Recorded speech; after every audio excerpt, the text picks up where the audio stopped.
and not violate the religion of Islam by selling and distributing products that are against the religion, because we should love what Allah loves and we should hate what Allah hates. This is what we're here for, and little by little, one by one, we're going to be visiting all of the stores in the neighborhood, particularly the inner city neighborhoods where the religion of Islam is ignored. And a lot of Christians and Trump himself have said this Islamists must be crossed, causing mayhem all over the world. What do you take as regards this? You know, people will be a kind of evangelist. Why you laughing, my brother? I need to laugh now because there are some certain talks that doesn't make sense. You look at a country to go and protest for Sharia law, to go and establish Sharia law. You look at the whole country, it can't be America. And you look at the country, look at the president. It can't be saying at the time where Donald Trump was there in power. Now you want to talk, say you want to implement the Sharia law in America. Who does that? It's not possible. It's not possible. Are they dreaming? Even when a Qaeda launcher, chief organizer, called Barack Obama and Hillary Clinton, even when they were in control, there was nothing like Sharia law. There was nothing like this in America, in Texas, to be precise. It can't be now. Now, somebody like Donald Trump is in power. That they are just trying to bring. In fact, these people are jokers. What did they take Trump for? Okay, because Tinubu traveled to, they say he traveled to Los Angeles. Whether if it's true or not, that he landed there. Because of that, their propaganda, if it is true, I don't know. Then is that the reason why they now believe that Nigeria can influence America? And they forgot that the same Nigeria and the country that Donald Trump was against, he never happy for what is going on in Nigeria. And I could remember before the late Buhari, when he was alive, the president of Nigeria, Trump in 2019 issued warning to Nigerian government against the killing. So the same man under his own government, he want to implement Sharia so that what is happening in Nigeria will start to happen in America. Do you think America is a country that don't value life? Do you think America is a place that the citizens' life is not so precious to them? No, I'm asking. Do you think that in Texas, that over that place, that Finaly Caliphate can influence them? Let me tell you, if they continue like this, I trust Donald Trump. He will make sure that, including Nigerian president-elect, did not step into America. Yes, I trust him. He can do it. You see people like Sheikh Gumi, on this Islamists, they call them. I trust him. He will bind all of them. Never. The same way they bind Sheikh Gumi not to come enter Saudi. The same way they say they do that para. The same way Donald Trump will give it to all these Islamists. If this nonsense continues, because to me it is nonsense. And to Donald Trump, I know it is Arab nonsense.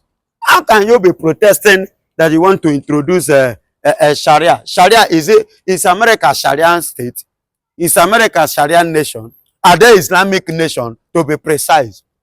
Is there any time they declare themselves as an Islamic nation that you are not to talk of a Sharia? Even in Saudi, God self, the kind of Sharia in Nigeria, they are not practicing it. And that was why they returned Sheikh Gumi, the negotiator of bandits in Nigeria. They throw him back. That is to tell you the kind of Sharia in Nigeria is not what they practice over there. Because if it is the same, they would have allowed Sheikh Gumi to enter. Not to talk more America. You are protesting. It's like those Muslims that are there, they want to have problem. Yes, they are digging problem. They are invoking trouble for themselves, including their teachers, Islamic teachers in America. It is the item. Remember, there was a time, I think it was under the watch of either this Donald Trump or the former president. This man, what is he called? I've forgotten that man's name. Bush, George Bush. Under his watch, I could remember there was a time that they make sure they ban all the Muslims. It was under George Bush after September 11 attack. You understand? That September 11 attack. After that, he made sure he banned anything called Muslim in the office, in the corridor of power. I will not forget. Vividly, I remember. In the corridor of power, anything is a Muslim. He cut them off in the corridor of power. They have started again. They have come again. If they are not careful, Donald Trump will ban anything teaching of Islam in the whole America. If they are not being careful. If they did not play with caution. Are you hearing me? Because it has happened before. And it will happen again. If they don't stop that nonsense. See, my beloved brother. Coming into America, Texas, protesting that they should stop alcohol. Please, when did they start all this kind of lessons? Alcohol has been before all this Islamic caliphate, before they were born. Yes, alcohol has been in existence. People have been taking alcohol in Texas, in the whole America. People have been taking, things have been going on in America before they were born. Among them that are protesting today, and among those that teach them this rubbish, how many of them is up to 200 years? How many of them is up to 150, 70 years? How many? So the activities that is going on in Texas have been going on before they were born. So they will not just come today and start to carry out a protest to stop all that. So you can't restrict people from their free life. You can't, the way they are doing in Nigeria, no wonder they are going here and there killing people. Taking lives that they cannot create. Because we have a weak link government. Yes, we have weak government. That is why they are doing it and they are scotting free in Nigeria, thinking that they are going to carry out the same thing. Even if I thought they are going to succeed, they should have to think twice. The person that is the leader of America currently, before taking that step. That means that the career, their mentality, that mindset, they are going to bury it. In fact, it is done and dusted. It is done and dusted because that thing again, Donald Trump will look into it and make sure that all those things end in America, that it will not rise up again. I trust him. You know, when he said that America is for Americans, you understand? He said my government is for Americans. Do you think he's joking? If you come up with any nonsense, he will treat you a fuck up. And I know, before a month today, you will agree with me and you will hear from Donald. They are going to hear from Donald Trump the next action that he will carry against them. And if there is not taken, that school will be shut down. But is Trump not infringing? Is he not infringing on their rights? It's not infringing on their rights. They are the one infringing on the right of Donald Trump as a president. Why did I say so? It's freedom for... Excuse me. You come to protest that they should stop, people should stop alcohol. It's you that if you don't like alcohol, stop taking it. Yes. You cannot tell me that if you hate to eat apple, that me that like to eat apple, I should stop eating apple. If you hate alcohol, you shouldn't stop another person from taking alcohol. Another man's food is another man's poison. Anyone you know you are good at, or the one that your body accept, go to eat that. Nobody stops you from taking what you want as your choice. But coming out to protest against another person taking it is not allowed and can never be tolerated in Texas or even in America as a whole. Yes, they have freedom to protest, but there are some protests that is not allowed or that are not going to be permitted. Because it's America. Not just America, in the whole world. It's like a worshiping. It's like me now as a Christian coming out to tell Muslim people that they must turn to Christian. It's not must. I will now tell a Babalawo, a herbalist, an idol worshiper now he must become a Christian. No. It's a choice. And everybody have right to worship anything. So everybody have right to eat any kind of food that you want to eat. You have right to drink any kind of drink you want to drink. I must not come and stop you. It's a choice. It's my right. If I want to drink alcohol, it's my right. It's my choice to drink it. Law is not against, shouldn't go against it. If I say I'm not going to be drinking alcohol from today, it's still my choice. You don't force me to continue taking it. No, you can't force me. So they are going too far. That is my point. By doing that protest, they are going too far. They shouldn't have carried it out in the first place. Yes, they are violating the law of American citizens.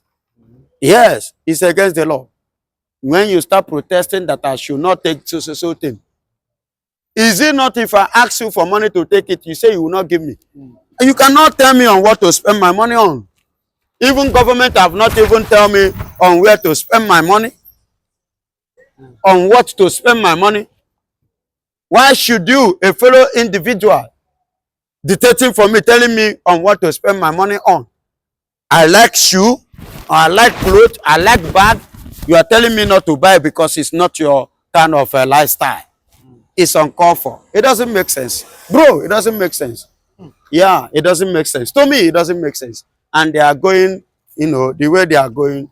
In fact, they are trying to draw the anger of Donald Trump upon them and upon their religion. That is what I say. Nigeria is not my country. I am an Ijaw man. I have never chosen to renounce my citizens of the Ijaw nation.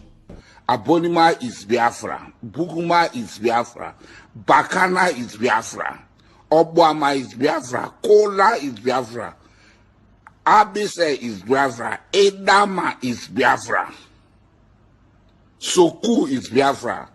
These are the communities that I come from. The whole of Ijaw is Biafra. Biafra is the coastal region. Who is Simianagba? We have destroyed virtually all ESN IPOB camps.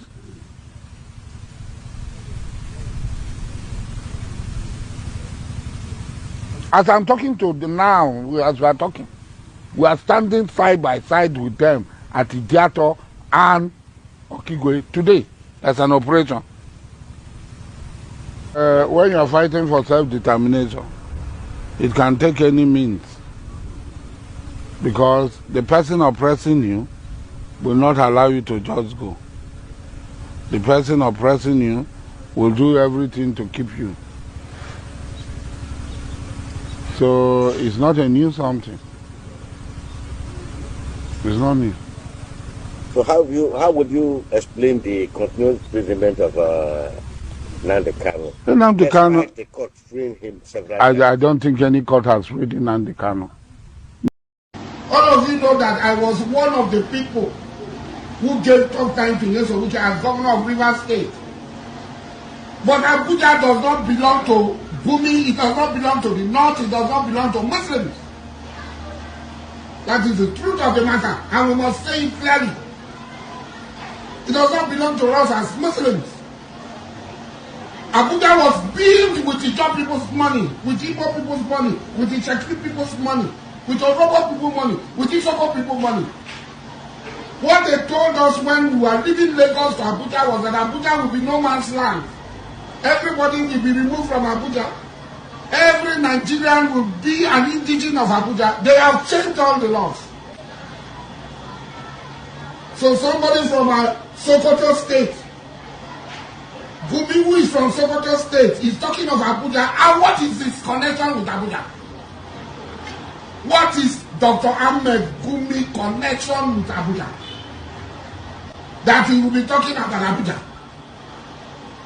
That Wike should be removed.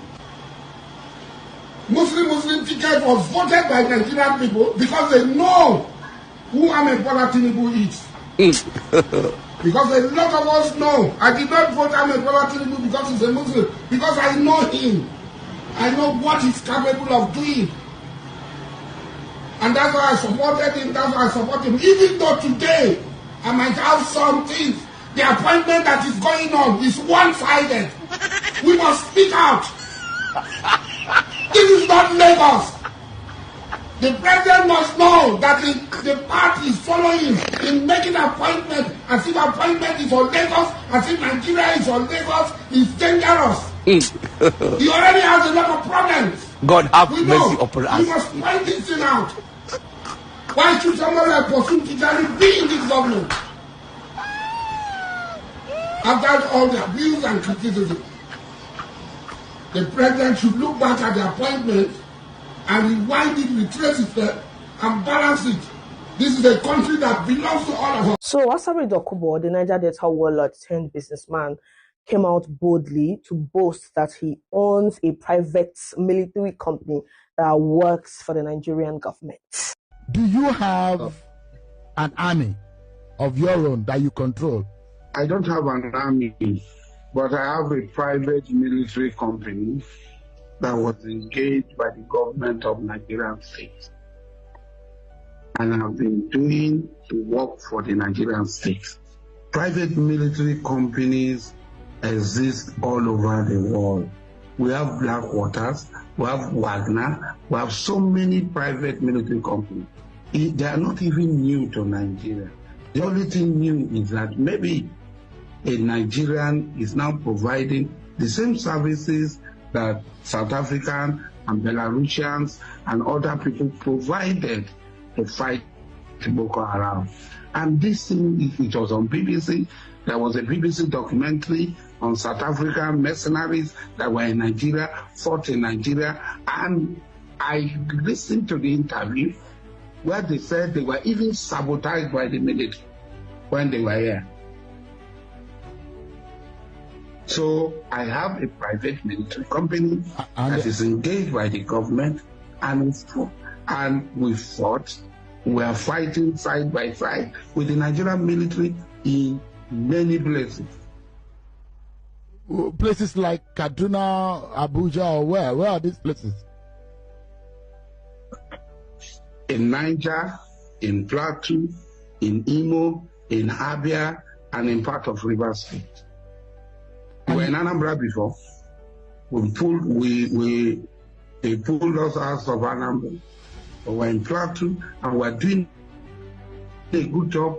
We're being commended by all the host communities. You can go to this community. You can go to Wase, you can go to Baga, you can go to Chiroro, you can go to the Kaduna Abuja road. We're doing fine. We're being commended. What is the name of this, your military group? The company is called Royal Future. According to his own mouth, his soldiers are currently operating in Imo State and Abia State, though they have pulled out of Anambra, where they were once active. Now pause and think. This man, a private citizen, is openly saying he has his own army. He recruits his own men, trains them, arms them, and even sends them to operate in Nigerian states. The federal government not only know about it, or allegedly works hand in hand with him. But the question is this: how is it that one man, an individual, can own a private army, yet Nigerian states, official political entities with governors and assemblies, are told that they cannot have something as basic as state police? You see the hypocrisy? You see the confusion? If Nigeria were a sane country, shouldn't security be centralized? professional, and devoid of private ownership. But here we are, a situation where the state governors are begging for police, yet they are being denied. While Asari Dokubo is flexing muscle that he has men carrying pum-pum, wearing uniforms, and even carrying out missions under government contracts. It's not just embarrassing, it's a national disgrace. What does it say about Nigerian armed forces?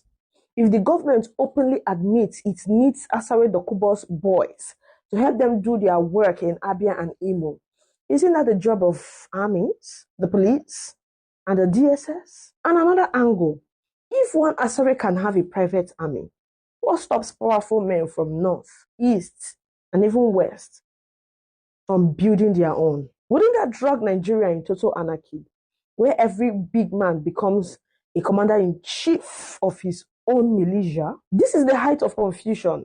Nigeria is playing with fire. If states cannot have legitimate state police to protect their people, but individuals can run private armies, then we are truly sitting on a keg of gunpowder. Asari is simply telling us that Nigeria is no longer a country of laws, or a country of who you know. If you are powerful enough, you bend the rules. If you are weak, you suffer. And to be honest, this is why Nigeria is looking more and more like a failed state. Because once monopoly of violence is no longer in the hands of the state, then the nation is gone. The Nigerian government causing more problem for themselves by giving aside the Dokubo military to continue, buying people in the southeast and River State. What's your take as when a madman speaks, we follow his speech and know how to judge him as a mad person. When someone that is sane speaks, we'll actually look at him and know that this one, he is not mad. Asari Dokubo is a madman, a bloated bread, a bread that has fallen inside water. Before you know it, it comes up on top of water, floating. That is who he is. When he actually paid Tinubu visit, that was in 2023 after the election, president election of February 2023, he started bragging and bragging and bragging, thinking that Tinubu would allow him. Tinubu could not allow Asari Dokubo because Asari Dokubo is a madman. Asari Dokubo is far, far below Simon Ekpa, who went to school, who had military experience. Simon Ekpa is above him now. Simon Ekpa is above Asari. Asari Dokubo is sick in the head. Asari Dokubo is someone I know that suffers from megalomania. Megalomania is the disease that makes somebody to carry himself up, thereby showing off, indicating self-conceitedness and pomposity. That is the disease that has brought Asari Dokubo down. He is bedridden as a result of megalomania. Are you listening to me? And he suffers from loquacious disease. He talks so much. He talks more than his shape. That's why he started boasting last year. This is a job. He was just talking trash when he actually found out that Tinubu has turned his back on him.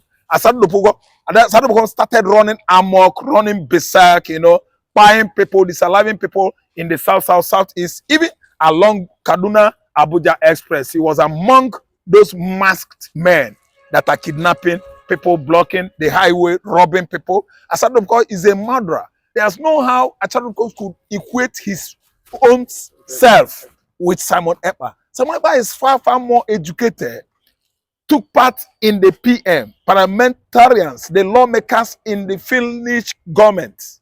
Are you listening to me?